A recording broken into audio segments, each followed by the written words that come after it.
प्यारे बच्चों नमस्कार। आज हम लोग अध्याय 2 कक्षा 8 विज्ञान साइंस के बारे में पढ़ेंगे। दूसरा पाठ सूक्ष्म जीव मित्र एवं शत्रु। तो सूक्ष्म जीव के बारे में तो कक्षा 1 से लेकर के कक्षा 7 तक आप पढ़ते ही आए हैं। सजीव प्राणी किसे कहते हैं, निर्जीव प्राणी क्या है। तो निर्जीव तो वस्तुएं होंगी, सजीव भी वस्तुएं हैं, लेकिन सजीव में जिसमें प्राण है वो सजीव है। तो सजीव और निर्जीव तो पढ़े लिए हैं। अब सूक्ष्म जीव के बारे में इस पाठ में पढ़ेंगे, मित्र एवं शत्रु। तो सूक्ष्म जीव जो यह क्या है, सूक्ष्म जीव क्या है। ये सूक्ष्म जीव की परिभाषा होगी कि जो हमारी आंख बिना यंत्र की सहायता से, वह यंत्र का नाम है सूक्ष्मदर्शी। सूक्ष्मदर्शी के सहायता से जो जीव दिखाई देता है उसको हम सूक्ष्म जीव कहते हैं।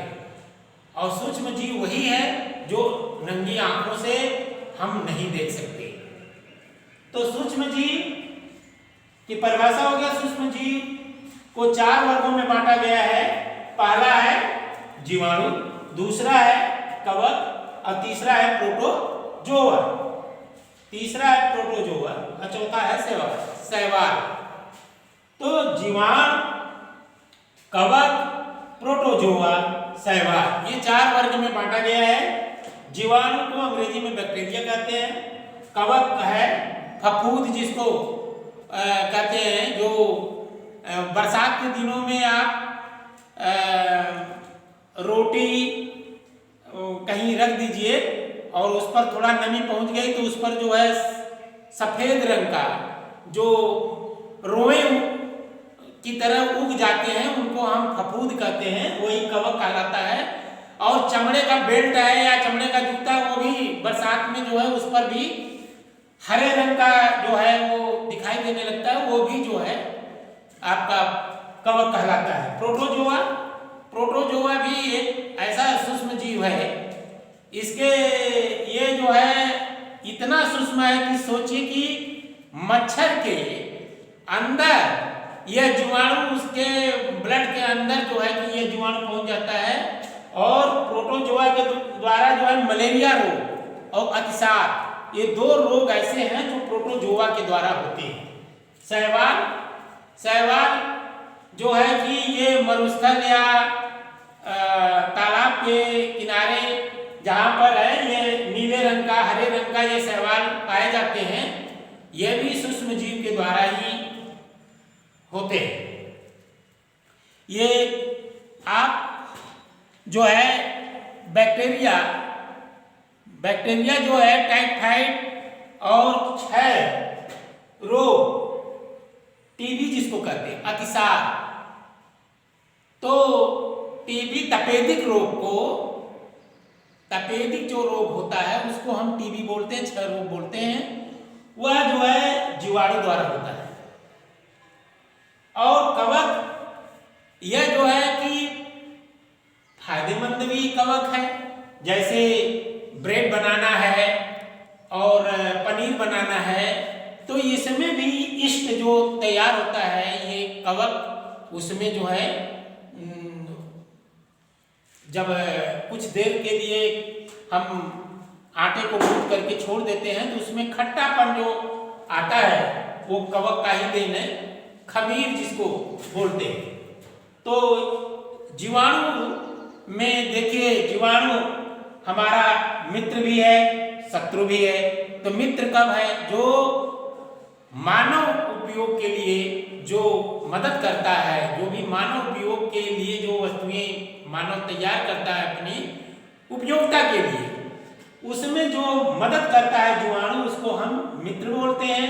और जो हानि पहुंचाता है, चाहे वो पौधों के लिए, चाहे वो जंतुओं के लिए, जो मनुष्य जिस पर निर्भर है, और ऐसे जीव जंतु जिस पर मनुष्य जो है अपना दूध का जो है कि आवश्यकता को पूर्ति करता है, दूध या मांस या जो है उसके किसी भी रूप में जैसे ऊन प्राप्त करना है तो अंडे प्राप्त करना है, तो ऐसे सूक्ष्म जीव जो जंतुओं को हानि पहुंचाते हैं और मानव को भी हानि पहुंचाते हैं वो हमारे शत्रु कहलाते हैं।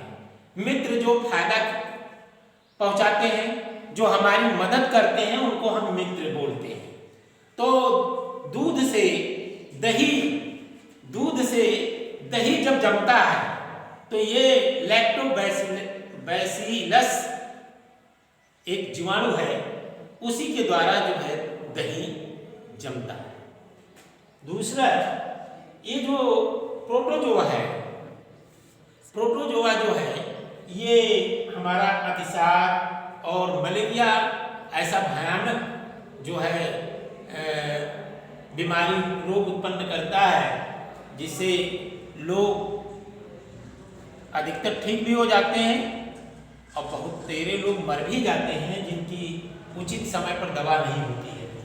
शैवाल ये जो है शैवाल के द्वारा प्रति जैविक और प्रतिरक्षण ऐसे एंटीबायोटिक जो औषधियाँ तैयार होती हैं।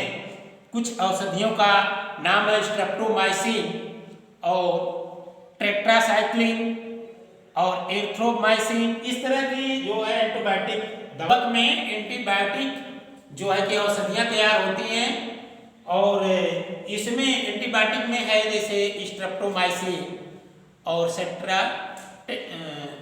सेट्रासाइक्लिन और एरिथ्रोमाइसिन। इस तरह की जो औषधियाँ हैं वो प्रतिजैविक हमारे अंदर जो है प्रतिजैविक माने रक्षक की जो है ये क्षमता जो है हमारे शरीर में रोग से लड़ने के लिए जो है ये तैयार होता है, जिससे उत्पन्न होता है, जिससे हमारे बाहरी जो है रोग से लड़ने के लिए उसमें क्षमता होती है। इसको प्रतिरोधक भी कहते हैं। तो शैवाल जो है ये आपका बर्फ भी कहीं शीत जहाँ पर बहुत ठंडक रहता है, पानी जम जाता है, वहाँ पर भी ये शैवाल जो है वहाँ भी उग जाते हैं। अब बहुत पत्थरों पर चट्टानों पर भी शैवाल उग जाते हैं। तो शैवाल भी सूक्ष्म जीव हैं, इसलिए इसके जो है अलेक्जेंडर फ्लेमिंग ने जीवाणु रोगों से जो है रक्षा है पेनिसिलिन का ही खोज किया था। कब किया था बता सकते हैं? 1929 में। 1929 में अलेक्जेंडर फ्लेमिंग ने पेनिसिलिन औषधि का जो है खोज किया था। तो इस तरह जो है हमारा के बारे में जीवाणु कवक प्रोटोजोआ इसके बारे में हम पढ़ेंगे। तो आगे इसमें क्या है कि मानव रोग जो है जैसे क्षय रोग, मानव रोग में क्षय रोग आता है जिसको हम टीबी कहते हैं। तो ये किसके द्वारा फैलता है बताइए? किसके द्वारा फैलता है? ये जीवाणु के द्वारा फैलता है। यस। और इसके बचाव के लिए ये इसका माध्यम है हवा के द्वारा। हवा द्वारा इसका माध्यम है, संचरण का माध्यम है इसका हवा। और किस के जीवाणु के द्वारा होता है? ये जीवाणु के द्वारा होता है। और इसकी बचाव क्या है कि अगर एक रोगी को यह रोगी है इस रोग से ग्रसित कोई है रोगी टीबी, उसको अलग रखना, उसका खान पान अलग रखना एक दूसरे, और इसके कपड़े बिस्तर सब स्वच्छ माने अलग इसका करना है। तो ये है हमारा जो है जीवाणु। दूसरा जीवाणु में आप एक है खसरा जिसको जब देखते हैं कि बहुत पहले बाढ़ आती थी तो पानी जो है इकट्ठा होता था उसमें इतने सूक्ष्म जीवाणु रहते थे, किसी को पता नहीं रहता था। उस पानी में पैर या उंगलियों में जहाँ पर गुप्त स्थान है उनको छिपने का, 2 उंगलियों के बीच में, जांघों के बीच में, ये जो जीवाणु है ये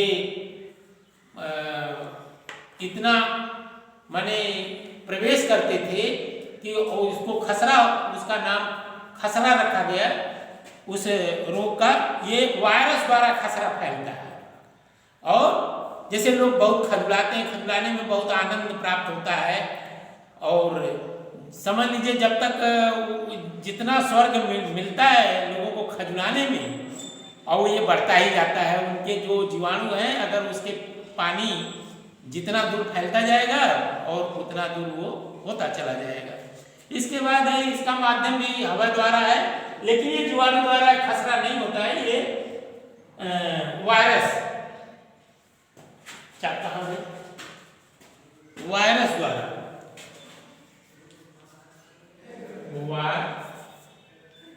वायरस इसको कहते हैं, वायरस को विषाणु। ये विषाणु द्वारा जो है खसरा